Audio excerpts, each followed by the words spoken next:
پارس اور زوار دونوں ایک دوسرے سے بہت محبت کرتے ہیں، لیکن دونوں نے ہی ابھی تک اپنی محبت کا اقرار نہیں کیا۔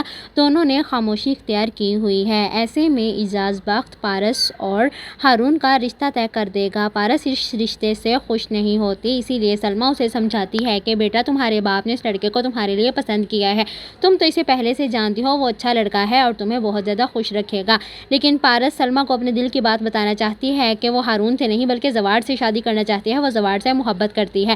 زوار نے بھی پارس سے محبت کا اظہار نہیں کیا اور نہ ہی پارس نے اس سے محبت کا اظہار کیا ہے۔ زوار اسی سلسلے میں پارس سے بات کرنے کی کوشش کرتا ہے تو پارس اسے انکار کر دیتی ہے کہ خبردار، میرے قریب مت آنا، مجھے تم سے کوئی بات نہیں کرنی۔ اعجاز کو ہارون پارس کے لیے بہت پسند آتا ہے اور وہ دونوں کا رشتہ طے کر دیتا ہے۔ اعجاز اپنے گاؤں کی رسم کے مطابق ہارون کو رشتہ پکا ہونے پہ چاندی کی انگوٹھی پہنا دیتا ہے۔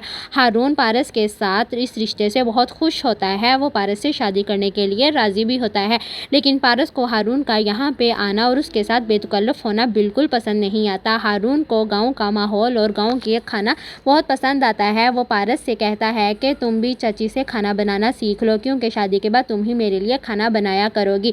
پارس کو اس طرح ہارون کا بے تکلف ہونا اچھا نہیں لگتا اور زوار کو ہارون کا پارس سے ایسے فرمائش کرنا بالکل بھی اچھا نہیں لگتا۔ زوار کو بہت زیادہ جیلسی ہوتی ہے جب وہ ہارون کو پارس کے قریب دیکھتا ہے۔ زوار کا بس نہیں چل رہا کہ وہ کس طرح ہارون کو یہاں سے بھگا دے اور پارس کو اپنے لیے رکھ لے۔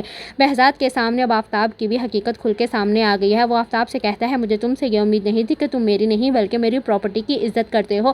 تو آفتاب بھی کہتا ہے کہ آپ نے بھی تو ہمیشہ اس 2 ٹکے کے زوار کو مجھ پہ ترجیح دی ہے، آپ نے مجھے اپنا سمجھا ہی کب تھا۔ تو بہزاد کہتا ہے کہ وہ میرا نوکر ہو کے میرے ساتھ مخلص رہا ہے، لیکن تم نہیں رہے۔ پارس ہارون سے شادی نہیں کرنا چاہتی اور زوار بھی چاہتا ہے کہ پارس کا ہارون کے ساتھ رشتہ نہ ہو۔